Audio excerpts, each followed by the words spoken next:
Ayan, good morning guys. So mag-update na naman tayo sa ating solar. So last time pinakita ko yung bill ko nung April at saka yung nung May. So bale yung bill ko nung April is 3,500, then naging 202. Tama ba? Okay. So time check tayo, 9 AM. Di pa ako nakapunta sa pesto, so dito ako sa bahay. Nag-vlog pa ako. So, pangit yung harvest natin, 1.6 kilowatt lang kasi makulimlim. Ngayon, ang gusto kong pag-usapan is regarding dun sa bill ko. So, bumaba talaga. Dramatically decrease talaga yung bill ko. So, nakuha ko yung attention ni Electric Cooperative. Pumunta si Electric Cooperative dito. Then, to investigate kung may nangyayaring tampering. That's normal. So, expected ko yan na pupunta sila.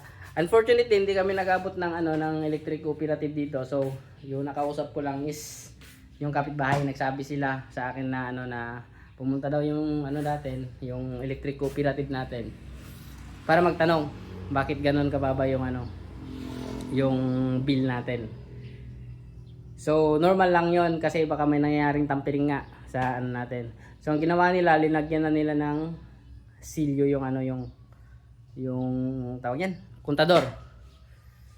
So for the time being, I'm happy to say that Electric Cooperative is no longer my main source of electricity. So yung main source of electricity ko na ngayon is yung ating solar setup, di ba? Okay. So na lang siya, demote na siya as my backup source of electricity. Ganun yung mangyayari. So happy harvest na lang mga mga choy. Ayan.